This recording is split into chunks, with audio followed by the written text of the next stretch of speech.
빌레몬서는 사도 바울이 로마 감옥에 있을 때에 쓴 편지입니다. 바울은 골로새에 있는 신앙의 형제이자 동역자인 빌레몬에게 편지를 보냅니다. 왜 그런 편지를 보냈나 하면은 빌레몬은 골로새 교회의 아주 신실한 일꾼이었습니다. 부자였어요. 그리고 빌레몬은 노예를 데리고 있었습니다. 그 노예 이름이 오네시모입니다. 그래서 오늘 이 빌레몬서 1장에는 세 사람이 등장해요. 특별히 여러 사람이 일어나오지만은 그래도 중심적인 인물들은 바로 빌레몬, 바울, 오네시모, 이 세 사람이 서로 얽혀 있는 이야기를 풀어나가고 있습니다. 오네시모는 노예였는데 그 노예이면서 주인 빌레몬을 잘 섬기다가 무슨 마음이 들었는지 빌레몬의 물건을 훔치고 도망을 쳤습니다. 이곳저곳 돌아다니다가 로마에 도착했습니다. 그 로마에서 하나님 은혜 안에서 바울을 만납니다. 만약에 다른 이 도둑이나 깡패를 만났다면 완전히 그 인생이 멸망의 길로 갔을 텐데 하나님의 은혜 안에서 신실한 사역자 사도 바울을 만납니다. 그래서 바울을 통해서 예수님을 영접하게 되고 바울에게는 너무나도 요긴한 사람이 되었습니다. 노예이지 않습니까? 그 당시 로마 시대의 노예들은요, 주인을 물건을 훔쳐서 도망가면은 노예들을 사형시켜 버립니다. 주인 손에 달려 있어요. 그리고 로마 시대 때에 노예들을 되게 두려워했는데 그네들이 뭉쳐가지고 나라를 뒤엎을까봐 그 당시 노예가 6천만 명이나 되었다고 합니다. 6천만 명이 모여서 단결해서 뭉쳐서 나라를 뒤엎어버리면 엎을 수 있으니까 엄격하게 다루었습니다. 도망가는 노예들은 그냥 주인의 말에 의해서 사형을 당하는 그런 상황이었습니다. 예수를 영접했어요. 바울의 이젠 영적인 아들이 되었습니다. 그런데 빌레몬은 바울과 동역자입니다. 그래서 바울이 빌레몬에게 편지를 씁니다. 오네시모가 내 밑에 있다.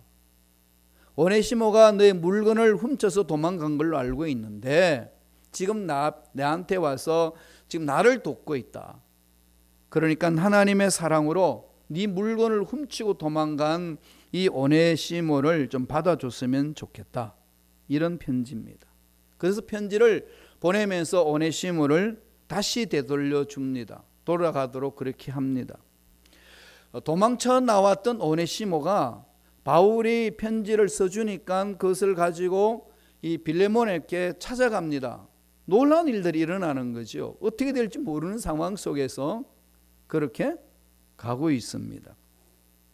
모두가 다 바울도 하나님의 말씀에 사로잡힌 사람이고 그 은혜로 사는 빌레몬도 말씀에 사로잡힌 사람이고 또 노예로 있다가 도망갔던 오네시모도 바울의 전도를 받아서 예수님을 나의 구세주로 믿는 신실한 일꾼이었습니다. 이 세 사람의 공통적인 특징은 뭘까요? 모두가 주님을 믿는 자녀들이라는 겁니다. 주 안에 있는 자녀들입니다. 주 안에 있는 이 사람들이 이 세 사람이 엮어나가는 일들을 통해서 우리가 신앙생활을 어떻게 해 나가야 될 것인지를 정확하게 가르쳐 줍니다.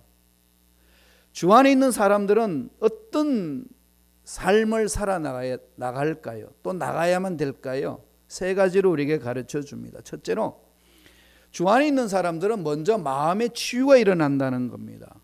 상처받았던 것들이 치유됩니다.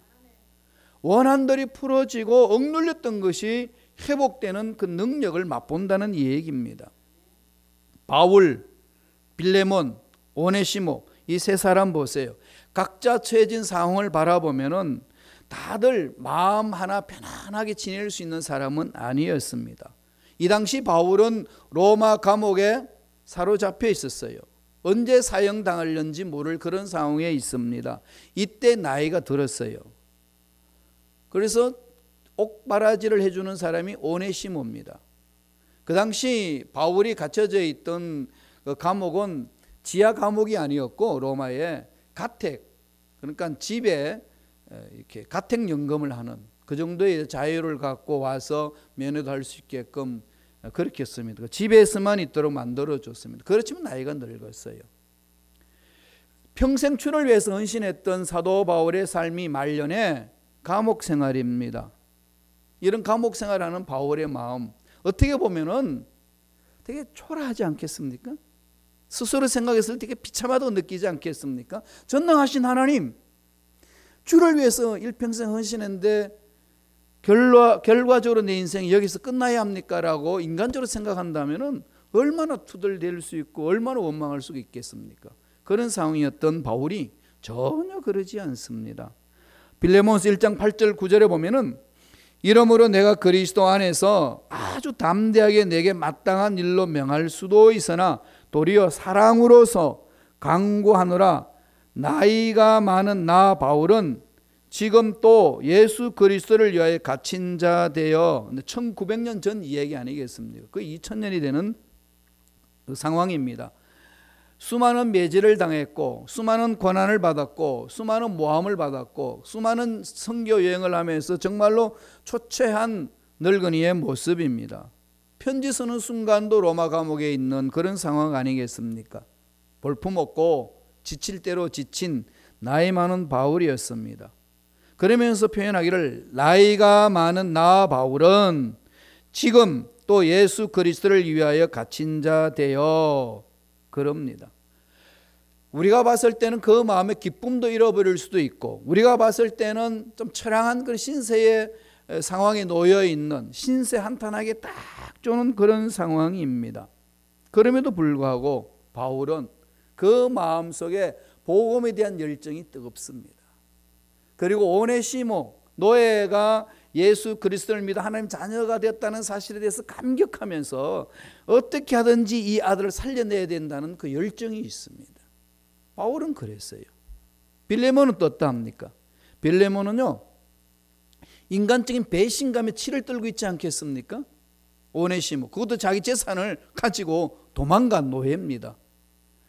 이 노예를 생각만 하도 치가 떨릴 수 있습니다. 그런데 그런 상황에 있을 수 있는 빌레몬에게 빌레몬스 1장 4절 5절에 사도 바울이 이렇게 표현을 해줍니다. 한번 읽어볼까요?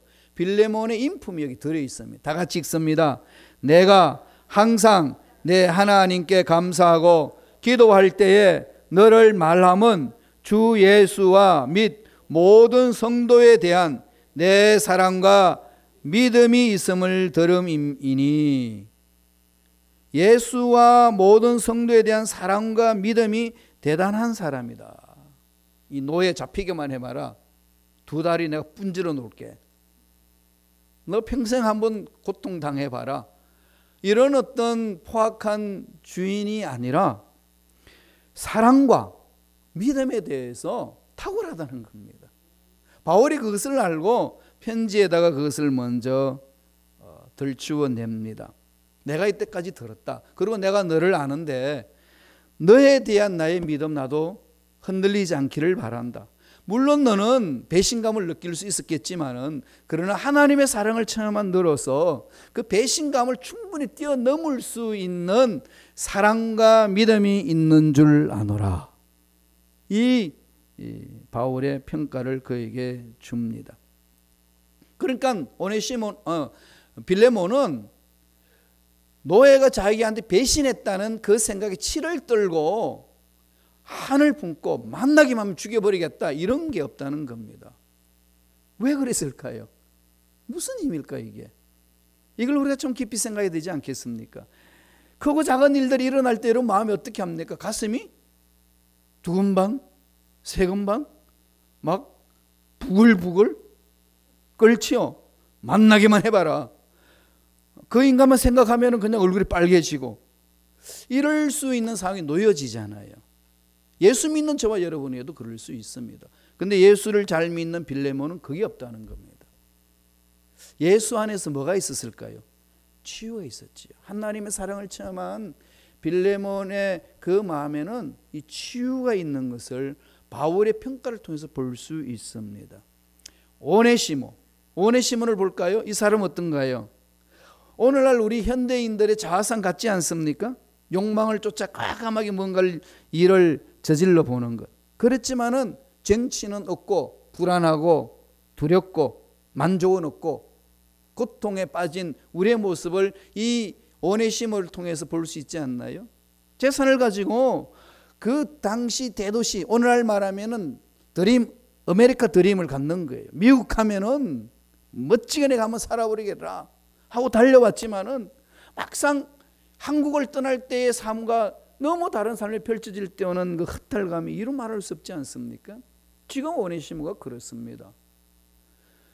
로마에 대한 꿈을 가지고 왔는데 역시 알아주는 사람 없고 노예로 전락되어 있습니다. 이럴 때 바울리나에서 예수를 만납니다. 이제 주인 만나면 죽을 수 있다는 두려움 속에 있는데 바울은 그 오네시모를 거두어들이고 예수를 잘면 일꾼으로 만들고 나니까 오네시모 마음속에 있는 두려움이 없습니다.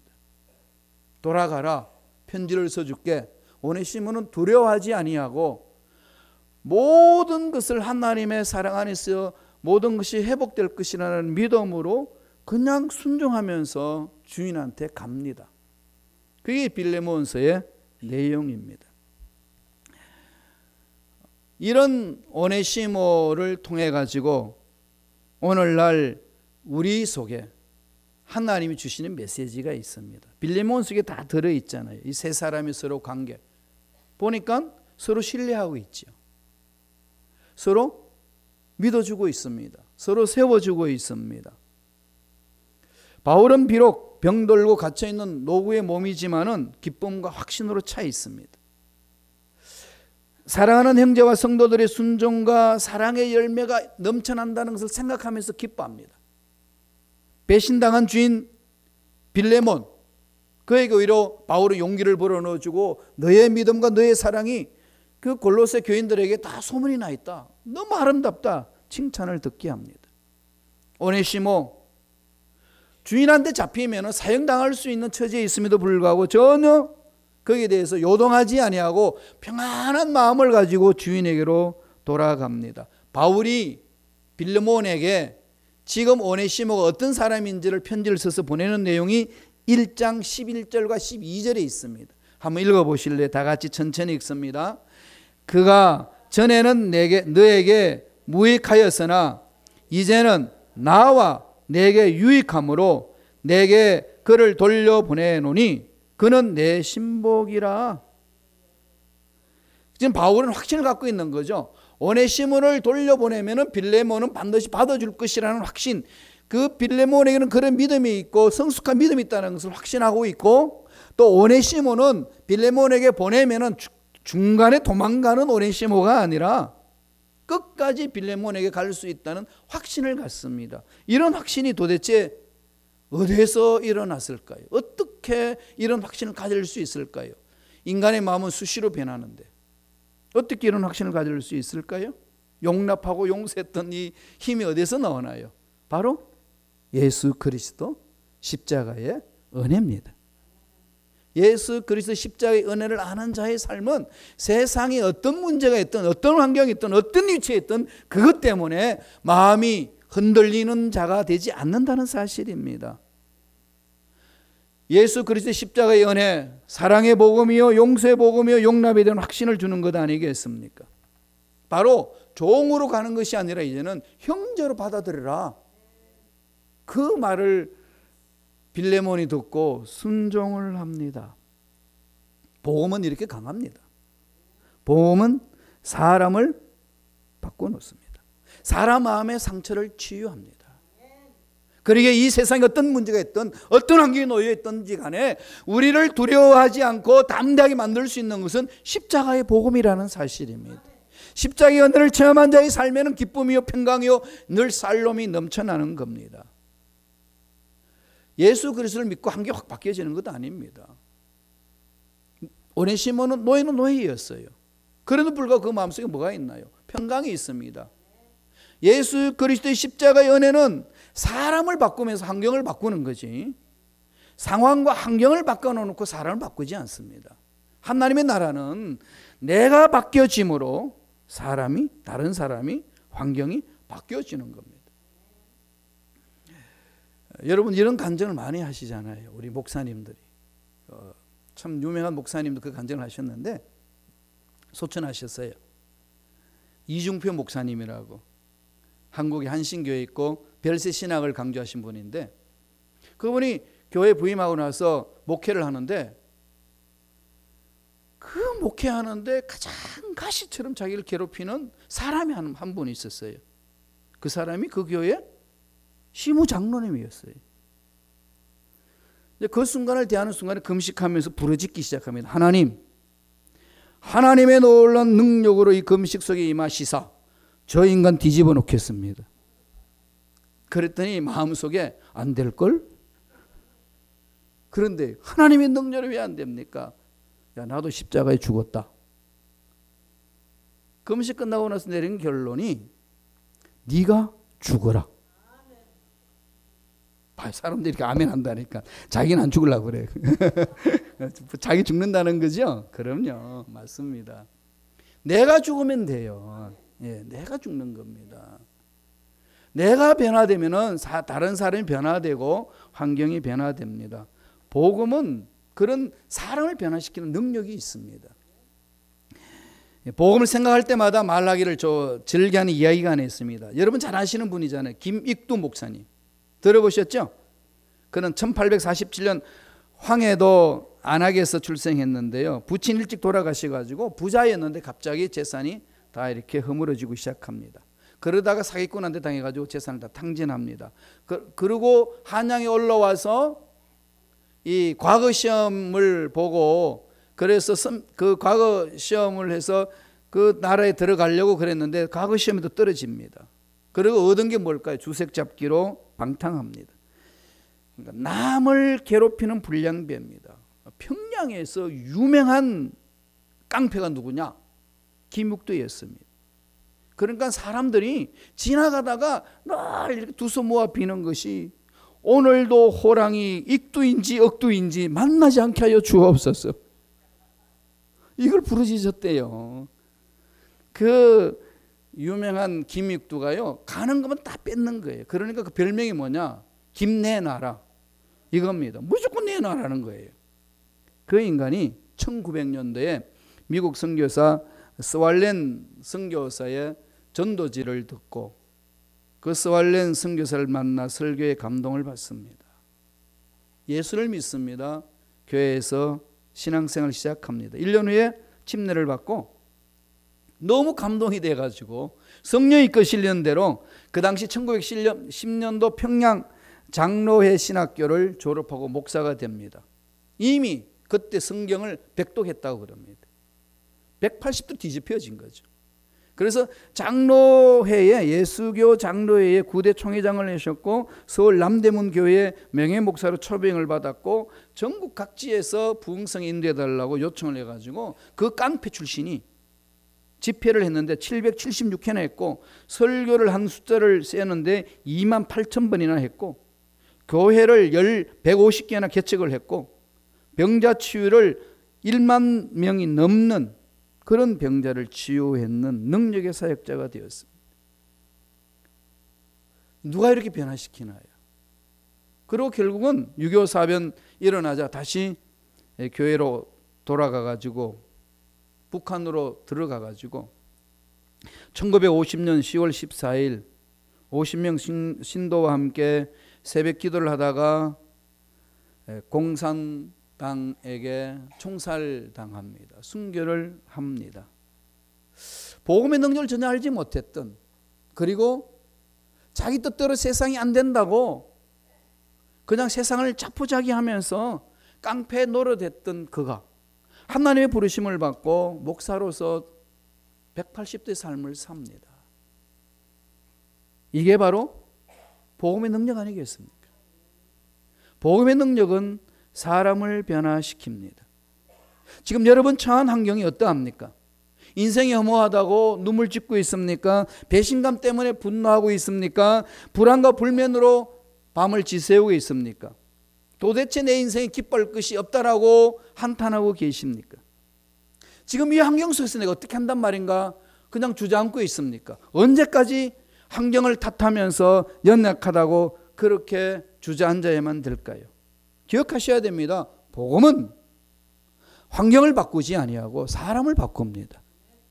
내가 바뀌어지면 환경도 바뀌어지고 나와 만나는 사람도 바뀌는 역사가 일어납니다. 복음의 능력은 그런 것이 있습니다. 바울도 그랬고 빌레몬도 그랬고 오네시모도 그랬습니다. 마음을 치유해 줍니다. 두 번째로 주 안에 있는 사람들은 어떤 삶을 살아낸다고 오늘 가르쳐 주나요? 자기의 권리를 포기할 줄 압니다.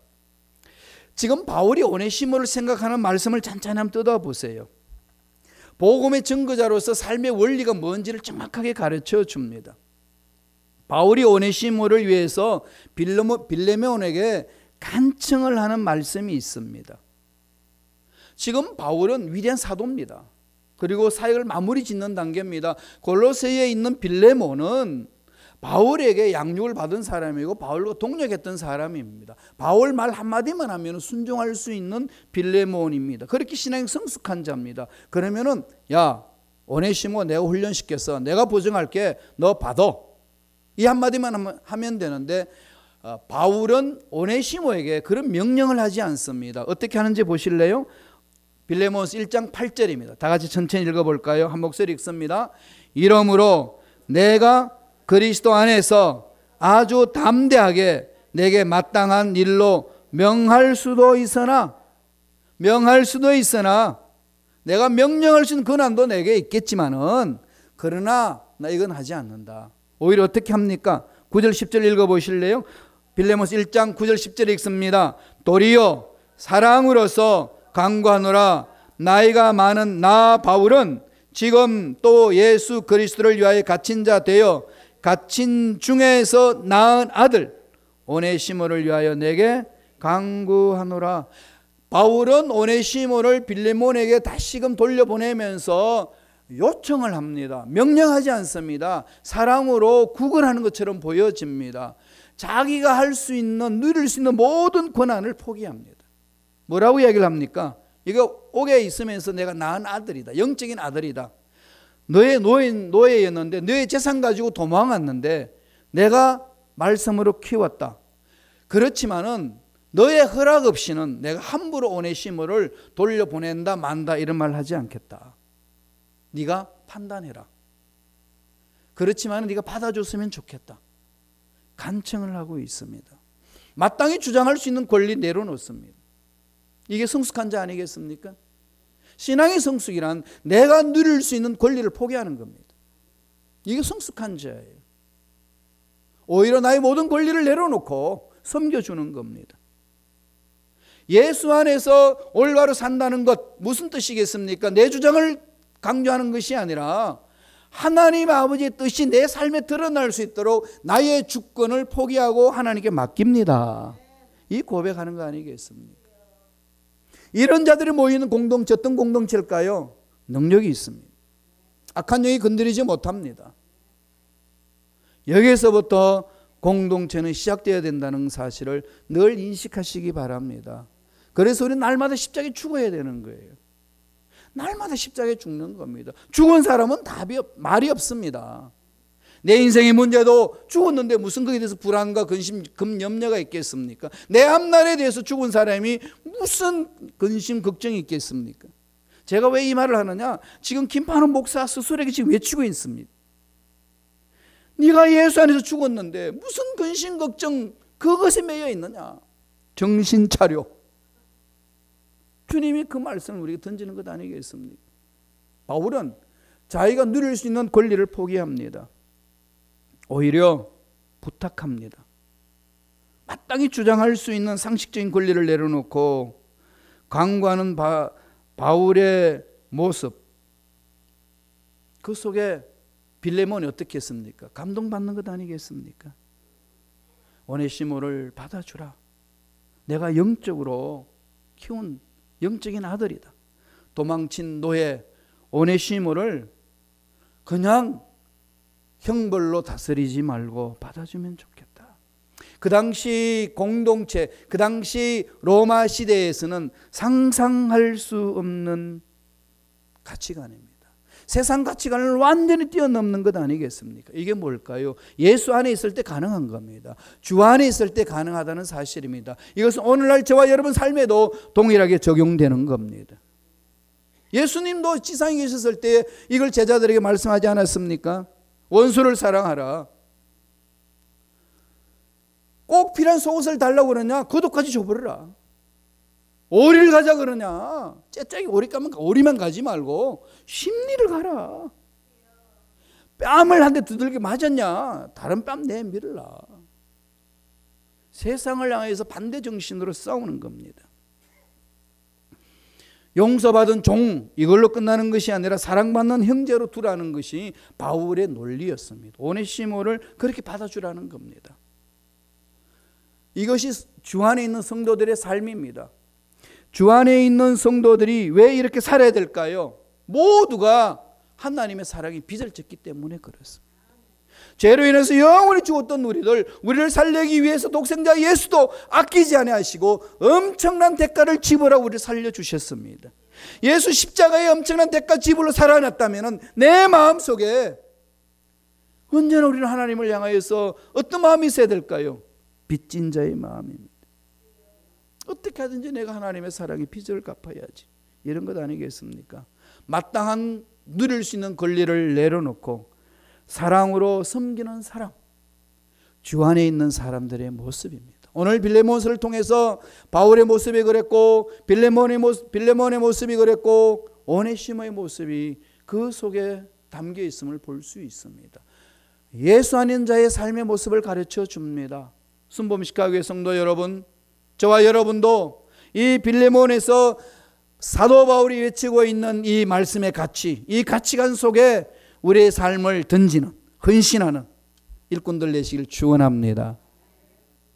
예수 믿는 자의 삶이에요. 마지막으로 주 안에 있는 사람은 어떤 삶을 살아야 된다라고 강조하고 있나요? 딱 한마디입니다. 사랑으로 용납하라는 겁니다. 사랑 안에서 서로 용납하는 자가 되라는 것 아니겠습니까? 우리는 서로 용납하는 거예요. 나하고 너하고 다르다, 다르기 때문에 틀렸어, 이런 게 아니라 그냥 다를 뿐이야.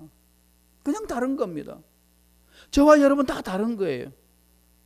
저의 가치관도 다르고 여러분 가치관도 다릅니다. 다른 것을 다 똑같아야 진다고 강조한다면 어떻게 되겠습니까? 늘 말씀드렸지만 우리 얼굴은 다 달라요. 제 얼굴에 있는 이 지체들도 다 다릅니다. 자기 역할이 있어요.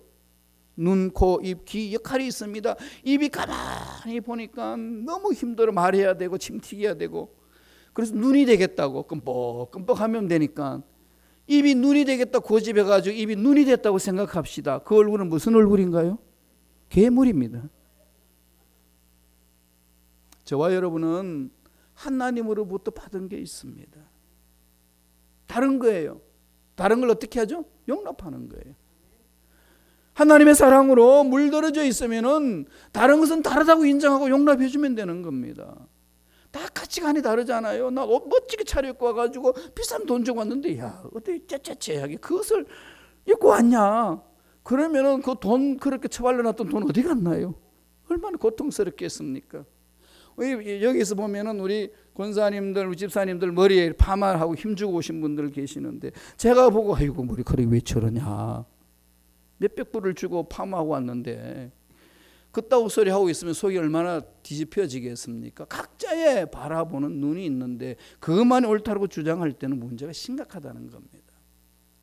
교회 공동체의 문제 일어나는 것은 다름을 인정하지 않고 다르면 틀렸다라고 흑백 논리를 가지고 이야기하기 때문에 문제가 일어납니다. 늘 말씀드리지만은 하나님은 우주 만물을 흑백으로 만드신 게 아니라 이렇게 총천년색으로 만들어 놓았습니다. 얼마나 아름답나요? 얼마나 아름답습니까? 총천년색으로 만들어 놨잖아요. 그럼 하나님 너무 멋있어요. 그죠? 머리카락이 많은 사람도 있고 머리카락이 없는 사람도 있고 얼마나 멋져요.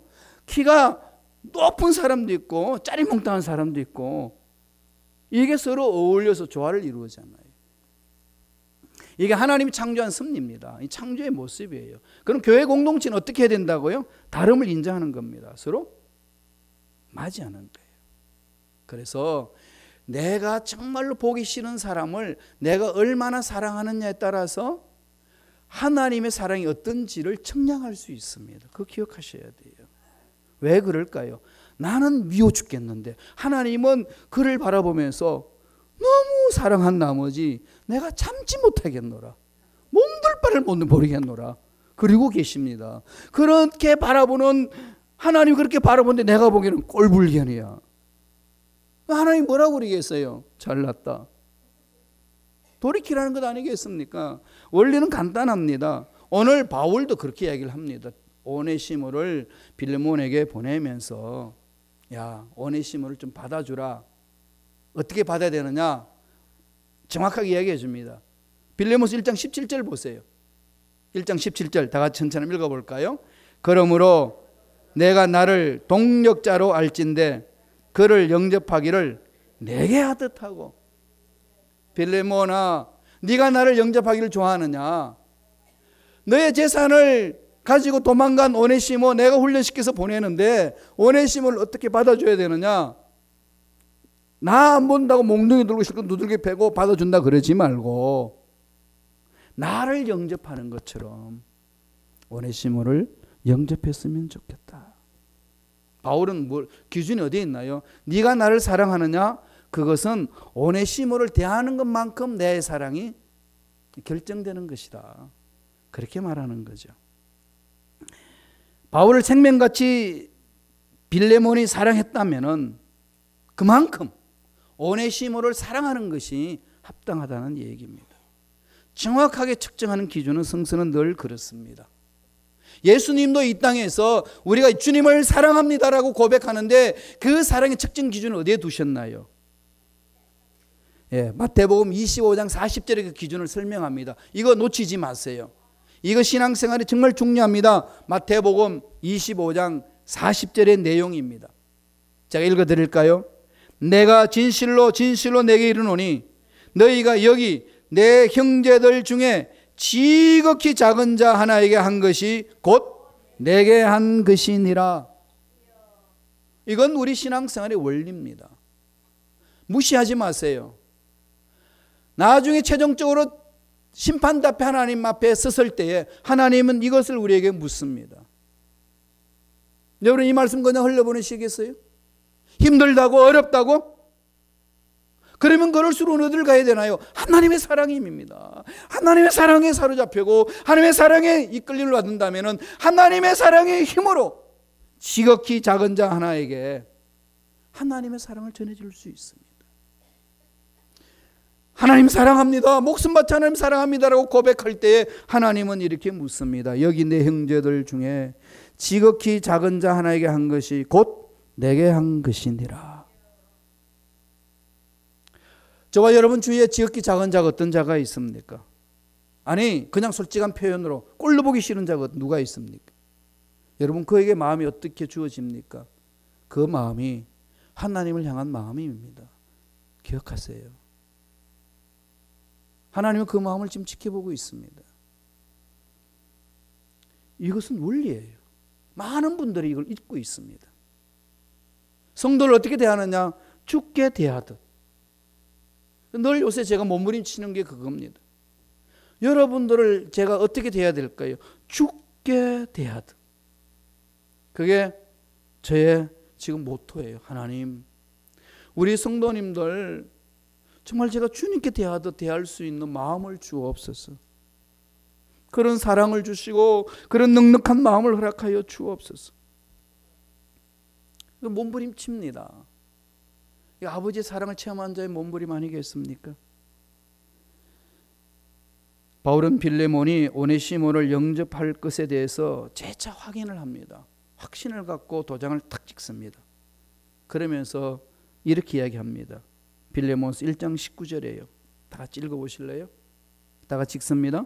나 바울이 친필로 쓰노니 내가 갚으려니와 내가 이 외에 내 자신이 내게 빚진 것은 내가 말하지 아니하노라.